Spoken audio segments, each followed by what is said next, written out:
We have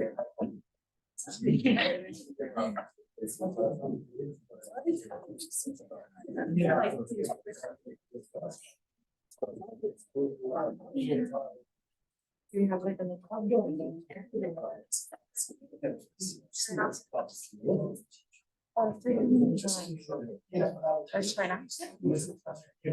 Hi, good afternoon. We're gonna go ahead and start. My name is Caitlin Garvin. I'm Daniela Hernandez. Okay, welcome. Thank you for coming to the next Social Change Leadership Series event for spring 2024. The Social Change Leadership Series is a twice-a-month event that focuses on social change in a larger sense and a cultural heritage celebration. For those interested, please visit us Wednesday, March 20th at 3:20 in SCC 230 for our next Social Change Leadership Series event focused on Women's Health Month.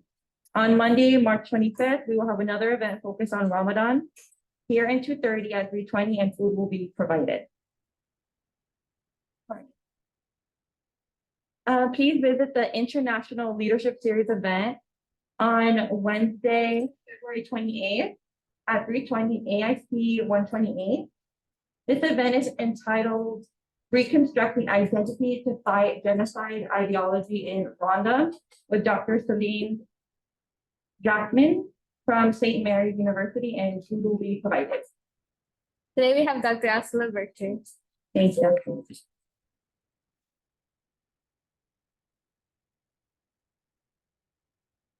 Thank you, and thank you all for being here. So I'm Asla Berkshire.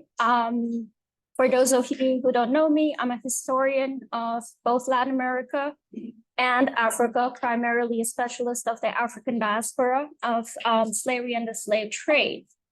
So I just want to say, please don't get scared when you see a lot on the slides. I'm not going to be speaking about all of that. They're basically there for me to be able to go back to in case there are questions and everything. So I'm hoping everyone can hear me. So, okay, this is not. All right. So the premise for this talk is that the historical experience of plantation slavery constitutes a primary shaper and a constant referent of festive celebrations across the British and French Caribbean, and by extension in the Mardi Gras celebration of New Orleans. Disclaimer though, I already had way too much, so I'm not really gonna go into Mardi Gras. I might give you, some examples that refer to it, but that's not gonna be my focus. So I'm basically interested in constructing a new theoretical framework that traces the links between Caribbean slavery and post-slavery societies through certain common historical experiences, which demonstrate themselves in their festive celebrations. And these are the elements that I'm going to be analyzing, but we can talk about that as I do it. And the festivals that I'm going to be looking at are the following. So through these festivals, I contend that the experience of enslavement remains a central shaper of these contemporary festive celebrations. I don't insist to an equal extent on all of them. I also don't go to the same kinds of detail with regards to all celebrations. I do this kind of selectively to be able to make certain points. But some of the main ideas are that African diaspora festive celebrations have historically represented opportunities for opposition, also for subversion by the enslaved. And when we shift our perspective from the usual way in which they're approached, which is to look at retentions, are there more European elements? Are there more African ones, indigenous ones? If we can move away from this, we actually see the historical experience of slavery having a major role in shaping them. And the fact that parallels can be made and common elements traced between these different festivals also underlines the experience of enslavement as the preeminent factor that brings the African diaspora together. So this is partially a lie because I do have a lot of interdisciplinary work where I don't theorize in this way. But when I am theorizing historically, so that my historian colleagues here don't disown me, I try to do it in a way that's clearly based on historical realities.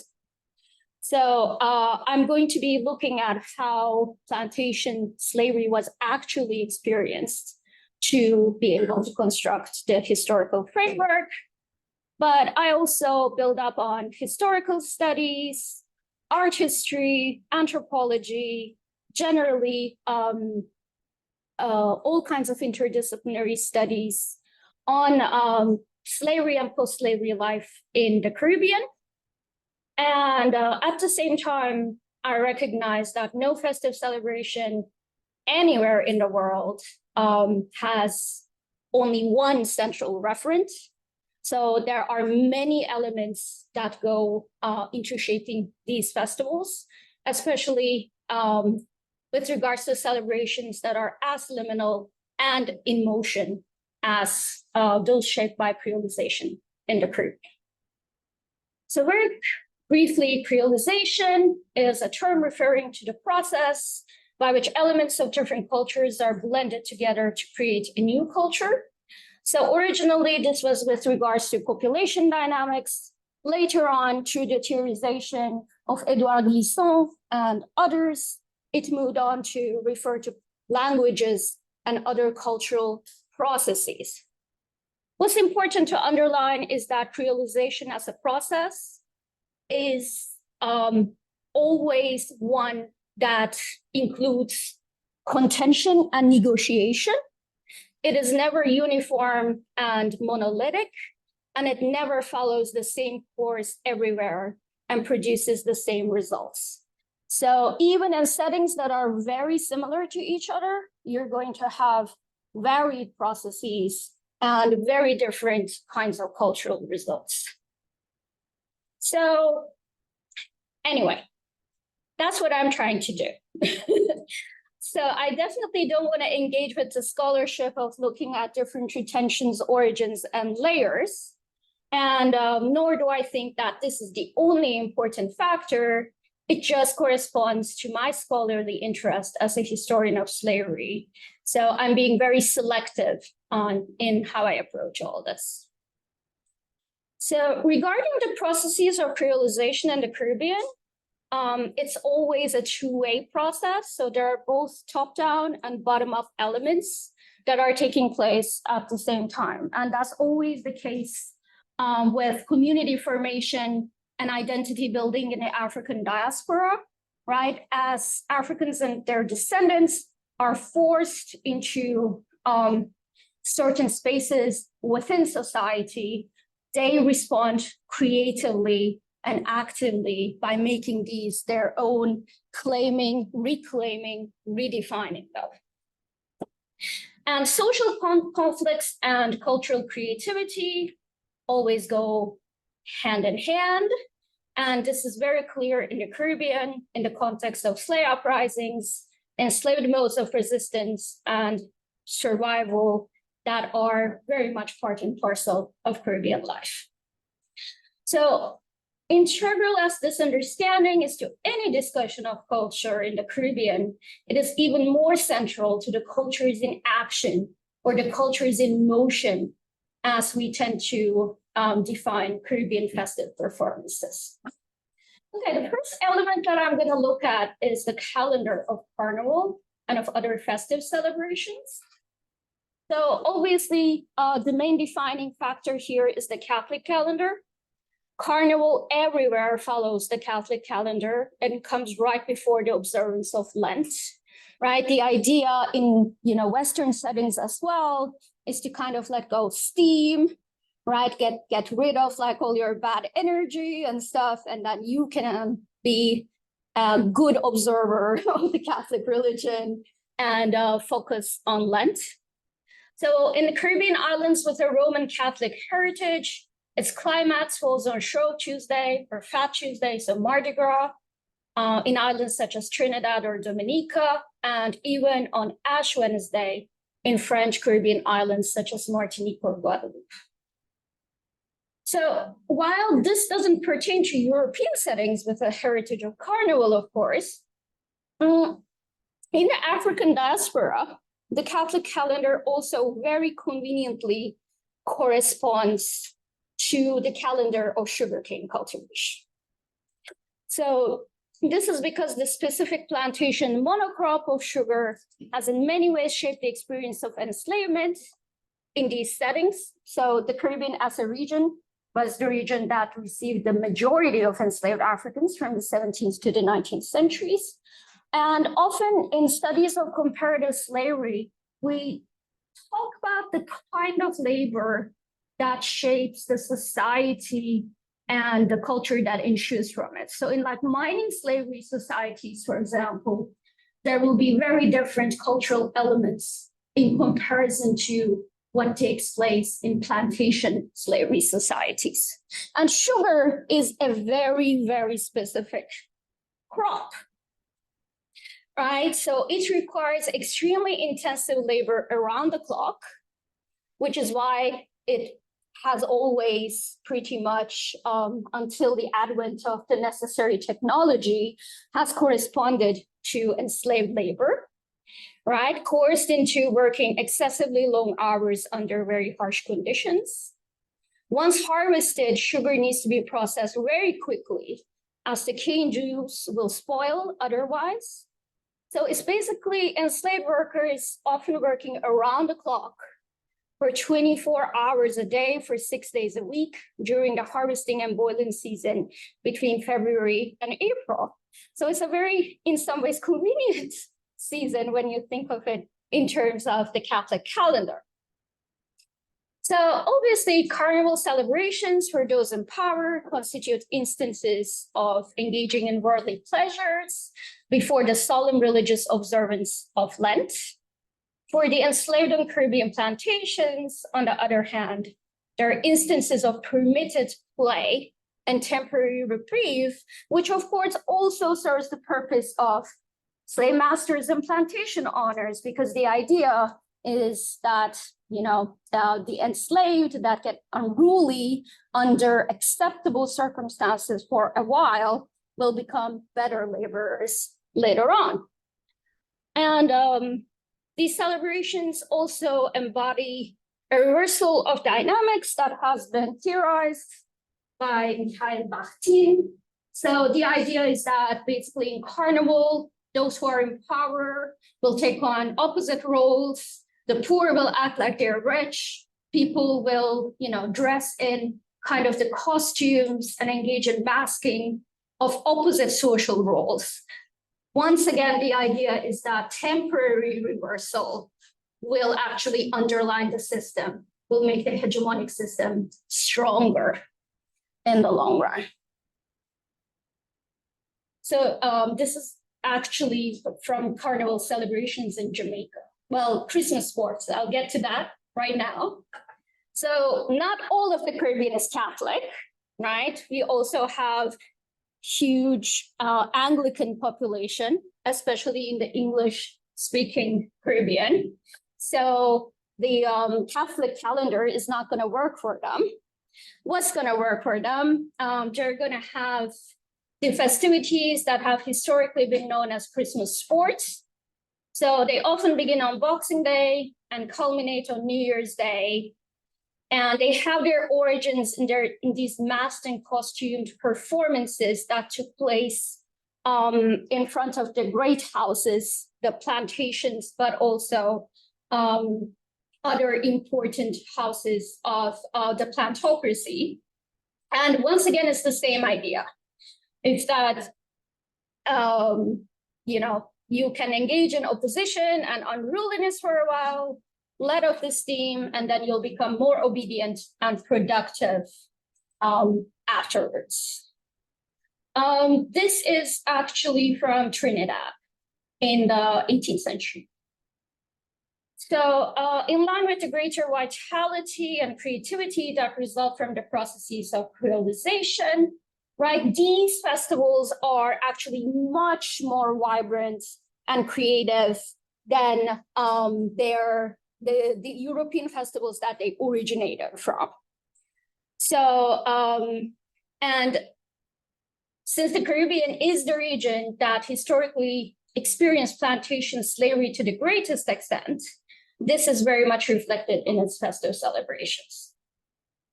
So a lot of these festivals, if they don't correspond to the Catholic calendar, they're going to correspond to the other one. It's very interesting that even a Muslim Indo-Caribbean commemoration actually follows the same calendar, because the point that I'm trying to make with regards to it is that it is also a fully creolized phenomenon. And within that dynamic, we can replace slavery with indentured servitude and Blacks with East Indians. And the ensuing result is not radically different. So this is part of my theoretical framework, which I will hope to explain. So the main idea here, and I'll go through this much faster, is that concepts of work and play and the space within which they happen are perceived as very differently within the Euro-American framework and the Afro-Caribbean framework. So in the Euro-American one, the idea is that work happens outside and play happens within the home or yard. And then this outside is going to become the sphere of male identity and individuality and reputation building. Conversely, play is going to be the space of freedom from work, of building community, relationships with others, and so on. Conversely, in an African Creole context, it is going to be very much the opposite. The idea is that work is going to be learned at home or in the yard, and it is going to happen under the direction of the mother. So if you also think of like many African settings and like, compounds, you will think of them as female spaces, right? Where a lot of work gets done, but it's also the sphere of socialization. And the mother and the women and the extended community of women is going to be extremely central to these processes. So, and of course, there are, many kinds of different elements that go into this. In Caribbean plantations, men have more mobility. They can travel from plantation to plantation, while women are often much less mobile. Men are more prone to be sold away, even though, of course, women are also sold away, but not to the same extent. So there is also a lot that goes into the creation of the stereotype of single female-led families. It's not always the case, and it probably wouldn't necessarily be the case if people could make their own choices. But the way it happens, that is often the case. So this is, an extended family compound in the Gambia. So because of all the work and socialization that takes place in the yard, then it is very much associated with family life and the values of seriousness and cooperation. So it is not the space for play, right? It is the space for work, which means that in order to be able to assert their masculinity in many ways, men in the African diaspora have to move away from the sphere of the home or yard, right? And they can't do this because at home, the domestic sphere is one also of respect and seriousness and cooperation. So Afro-Creole male individuality is going to be construed and maintained outside of the house. So in many ways, it's going to be associated with the crossroads or street corner.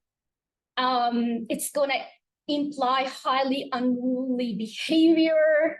It's gonna, in the Caribbean, it's gonna translate a lot into, and you can, for example, see examples of this in North American hip hop culture, right? Talking bad, broken, kind of like asserting your unruliness. And it's going to be very, a very masculine assertion. And this is going to become the main sphere of masculine reputation and identity building. So I see this as also fully having its roots in slavery. Going back to these understandings of, how important extended family living and support and seriousness and cooperation were within the slave quarters, right? To be able to provide support for children, to be able to perpetuate a sense of normalcy in circumstances where it was often highly missing. This is actually from Jamaica. And so growing up in female-dominated slave quarters, homes, or yards, male enslaved and freedmen would need to move away from these to engage in these processes of individuality and reputation building. And this home yard is going to primarily remain the sphere of women, and it is also going to be a communal and shared space of mothering in circumstances where families are broken. They can't be continued along normal lines, and so on. So do you guys know how Jamaicans refer to their island and to themselves? They call it the yard, and they call themselves yardies, right? So this idea of home and yard is very essential to Jamaican identity, right? So while engaging in mothering and other domestic daily work in these yards, enslaved women are going to draw on a plethora of African cultural understandings of motherhood, and they're going to really bridge their African pasts to their creolized presence. I did already, this is Kaki's revolt in Jamaica. Amazing revolt. If you're interested in slave rebellions, definitely read Vincent Brown's recent book on it. So in this way, male reputation building and unruliness can be classified under petit marronage. So all those subversive oppositional activities that do not reach the state of grand marronage, which is to, build completely alternative societies, such as quilombos in Brazil or palenques in the Spanish-speaking world. And of course, I'm doing a lot of gender essentialization here, and it makes it seem like there is not a lot of space for women to assert themselves. But of course, opposition and contention is a constant part of all this. So women are doing this all the time, but at the same time, it is a very patriarchal world out there in many ways. So they do conform to this framework in many ways. But that doesn't mean that they do not challenge their role in carnival or in society in general. So this festival I'm going to speak about very fast because it's actually an Indo-Trinidadian festival called Jose. So it goes back to what I was talking about how you can actually replace a population of African descent with East Indians, and you can very much see the experiences of slavery and indentured servitude as similar ones. So this is me trying to make that point, but it's going to take a lot of my time. So a lot of the East Indian indentured laborers that arrived in Trinidad are Shiites from certain parts of India. So this is very much a Shiite festival that has been transplanted to the Caribbean. But also it's a highly creolized festival. So it really does encompass carnivalesque elements, bringing it closer to other carnival festivities in the region. This is a picture from the late 19th century of Shiite indentured laborers in Trinidad. So, and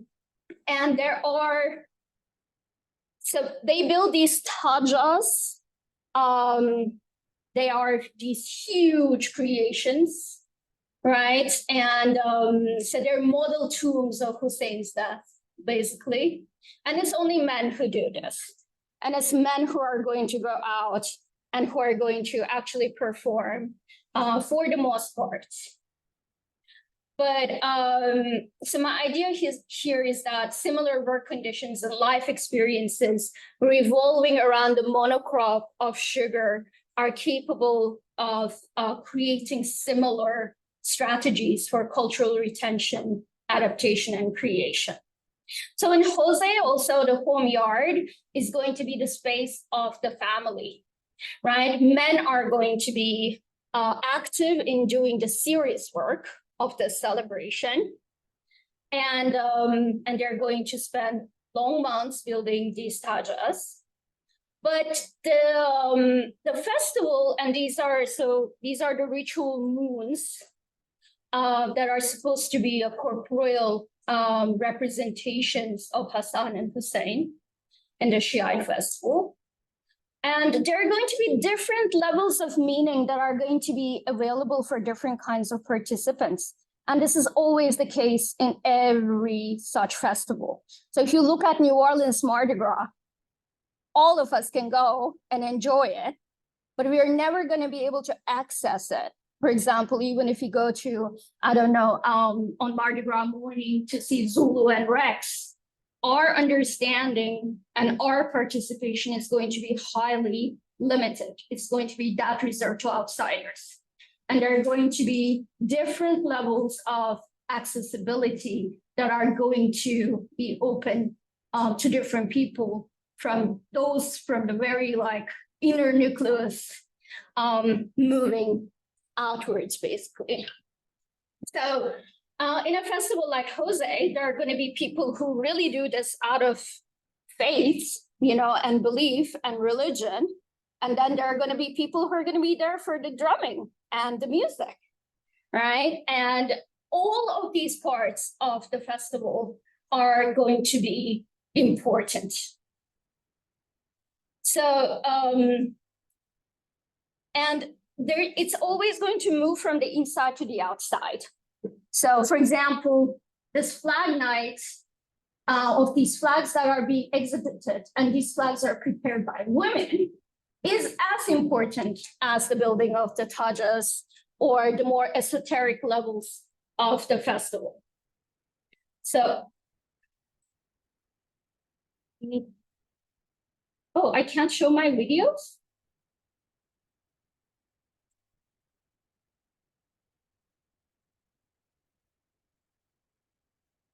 I embedded them to be able to show them. But apparently I can't. That's gonna significantly shorten this presentation. It popped up? Okay, cool. This is the flag night in 2020, St. James Parish.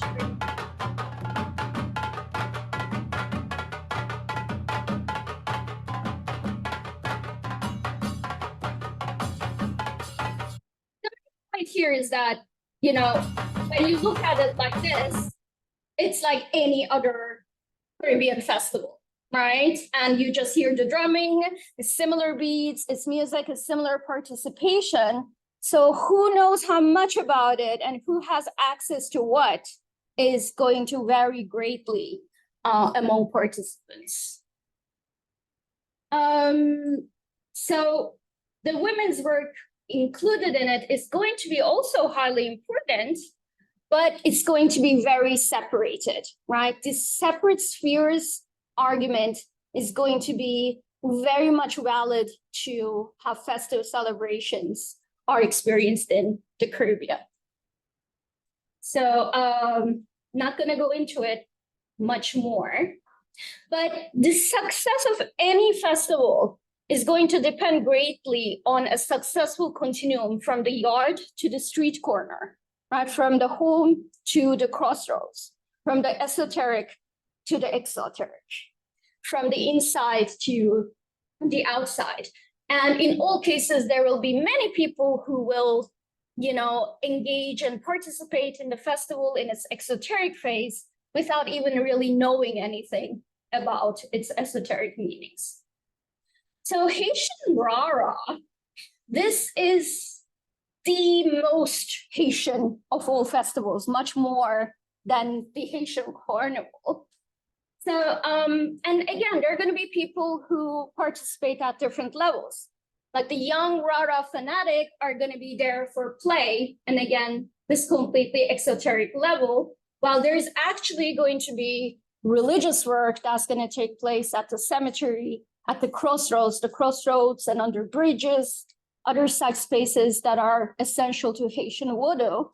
But most Rara participants are going to have no idea. And okay.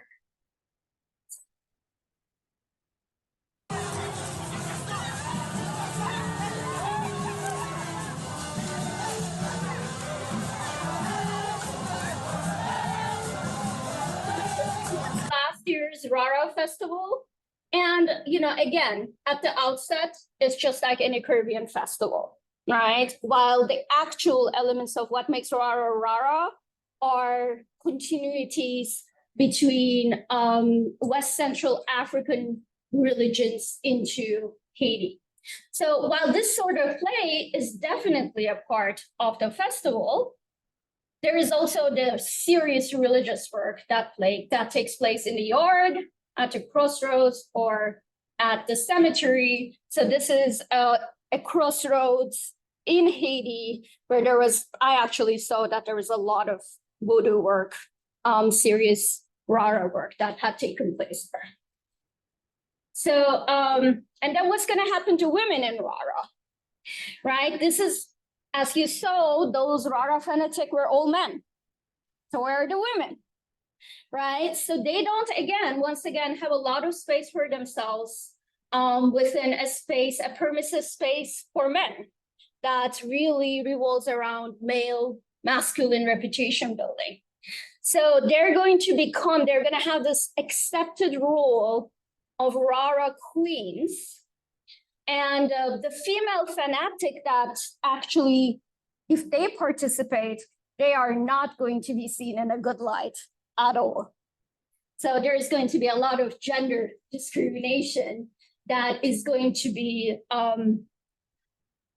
in the direction of women who go outside their prescribed social roles in these festivals, right? They can't participate, but they have to participate as Rara queens along highly accepted, respectable lines. And you see very similar things, for example, in the traditional mass in Trinidad.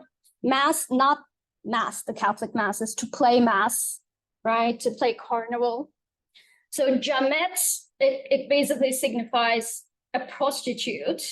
And in the traditional carnival, they signify the underworld in general, right? So in this sense, the Rara queen is, these prescribed accepted roles are going to be extensions of the home and yard into the outside.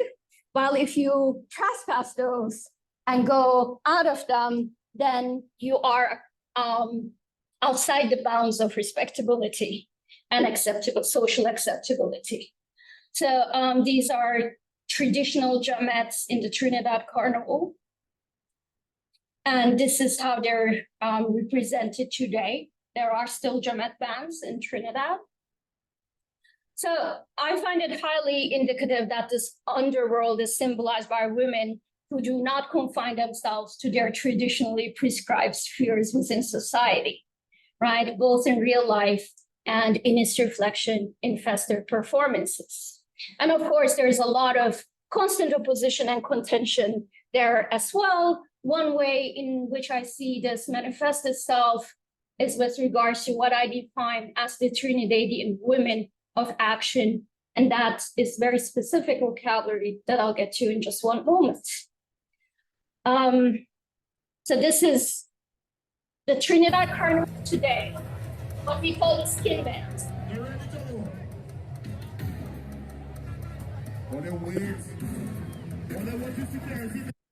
And like I said, there are always many different levels. So the traditional Trinidad Carnival is still very much there.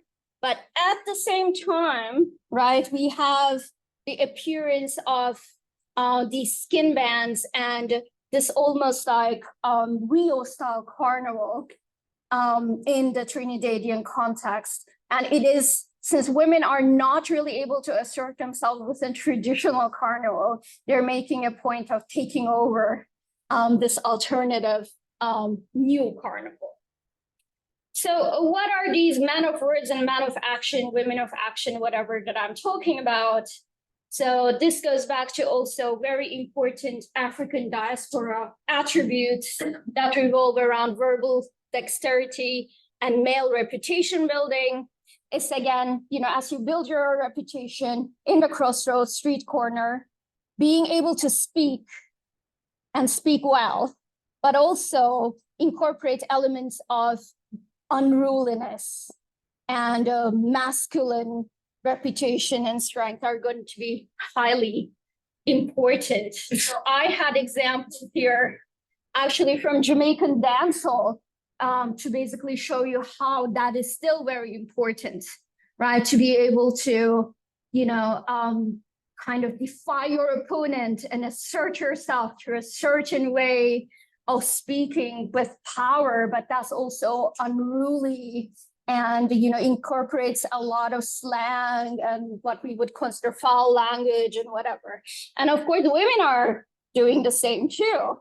The opposition and contention is constant. So, but with regards to men, verbal dexterity is capable of bestowing status, right? And women have to, normally that is not reserved for them. So they actually need to do a lot of subversion and they need to completely change the dynamics from the inside in order to be able to do the same things. So there's this man of words, but there's also the man of action, the performer, which is also going to be extremely important in carnival settings, right? So drummers, for example, calypsonians through masking and costuming activities. So these are some calypsonians, and this is actually, again, I really wanted to be able to get into kind of dancehall, and I don't have the time. But this understanding of being men of action through masking are, it's very reminiscent of West African masking traditions. Basically, this idea of having a second life, taking on a different character and a different identity within a ceremonial setting, which is going to have many occurrences throughout the African continent. These are calypsonians, right? So contention is probably the most central aspect of all Caribbean festivals, right? And it's going to take many different forms in places with very diverse colonial histories. You're going to have different European origins clashing with each other, indigenous origins, African origins. And also these elements of top-down and bottom-up that are also going to always be there. And then depending on the time, the specific historical context, the levels and elements of contention are going to change. So for example, in Trinidad today, it's much more about gender contention than anything else, when that really did not used to be the case. So we still have the male-dominated traditional mass in Trinidad. And so these are some, there are many traditional characters that always need to be part of it. And, but there are also, so there's also going to be the modern Trinidad Carnival with all the skin bands. So I'm going to make two last points and I'm going to finish. The penultimate one is with regards to all-night play. And there is this emphasis on things happening throughout the night in the Caribbean. So you can think about wakes, right? When somebody dies, it's always an all-night wake. of being there, talking together, reminiscing that person's life, also laughing, sharing food. During slavery, of course, it's a very subversive act. Plantation owners don't want slaves to be out at night having festivities, right? They're banning all such activities. And so when Bob Marley, oops, all right, my video is not available, but when Bob Marley said, when it's all night, it's got to be all right, he was also actually really pointing to a historical Caribbean reality. And you can approach a lot of Bob Marley songs, again, with these different levels of access, right? When you don't know a lot of the references, you can listen to them and be like, oh, okay, you know, he's referring to all night sexual play. But actually, he is using a lot of expressions that are very commonly recognized by Jamaicans and others to mean very different things as well. So there's also this idea of all night work, right? It's not only play, because there is spiritual work, especially in Haitian Rara, for example, with regards to voodoo. It always happens at night.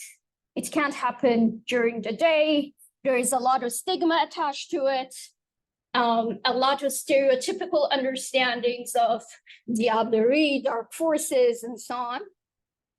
And but like we also saw that there is an all-night work aspect to Jose, which is a very different kind of carnival, right? And then even if you can't find the all-night work aspect, you're often going to find an all-night play aspect, right? In carnival, in Christmas sports. And even if it's not the entire night, it has to be at least partially at night. It's never going to be fully a day celebration. And in many ways, there is going to be the effort to tame these festivals by moving them to the daytime, right? In Trinidad, for example, Jouet from the French Jouet Ouvert day opens, which used to happen very, very early in the morning, now has to, this is Jouet, now has to start by ordinance at 6 a.m. Can't start before that because there is a very clear effort to clean up these festivals, to take away their subversive elements and make them primarily into daytime celebrations. If you think about the Rio Carnival, very similar things happened, right? It moved to the Sambódromo, it became spectacle and lost a lot of its participative dynamics. In other parts of Brazil, it's still very participatory, but none of those carnivals are as famous as the Rio one. So that is a showcase. Now that is purely spectacle.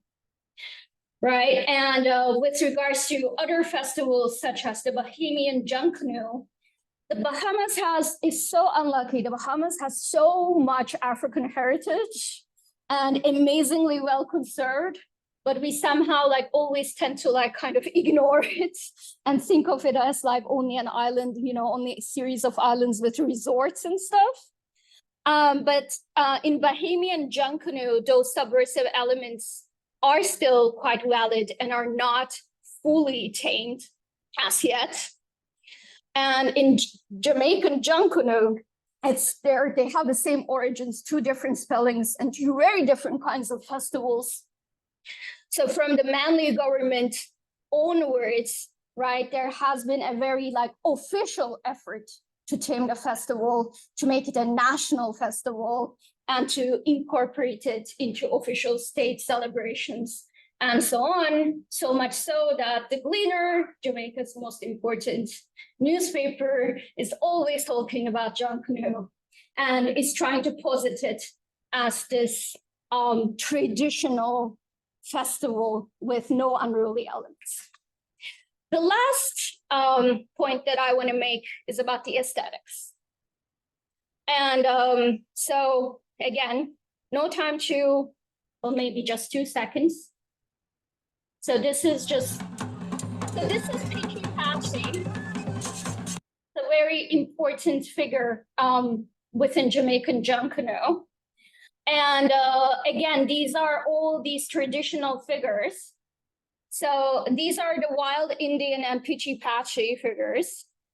And often you're going to see an aesthetics of assemblage in a context where you can't have access to the same kinds of materials you would have had access to back on the African continent. You're going to try to imitate them through what's available to you as enslaved members of a community, right? So it's going to result on building on an assemblage of the different elements from their environment, history, and current reality. So this is, again, Pichi Pachi. And this is from the Ivory Coast, a raffia mask costume. This one is actually an egungun from modern day Nigeria. And you see that the aesthetics in some ways is similar. The materials are completely different, right? And once again, in this co-option of Jamaican Junkanoo, national identity is going to be claimed by men. That's effectively leaving out women out of these spaces. This is actually an ekpe ceremony from Old Calabar, which in many ways can seem similar.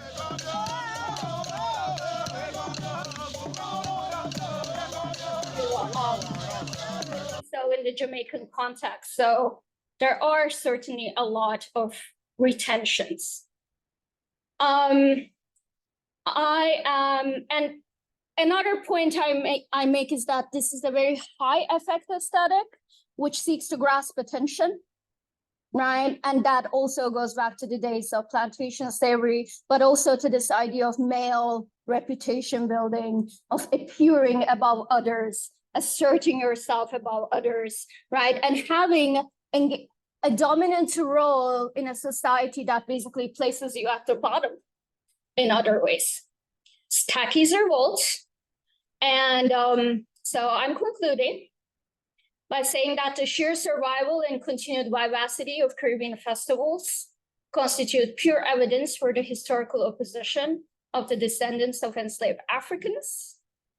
And while these festive celebrations constitute constant signifiers of this historical fight on the part of the enslaved and their descendants, they also function as vivid, liminal, and in motion proof of a limited and much contested victory on their part.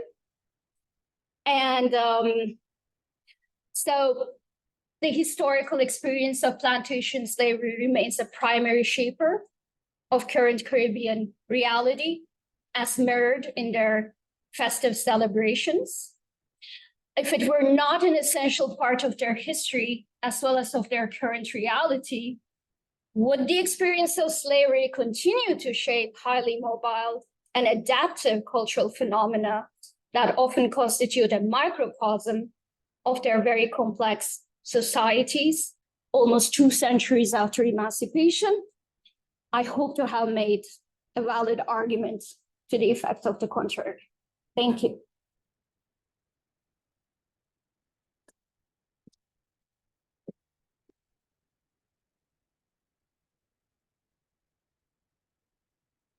Right.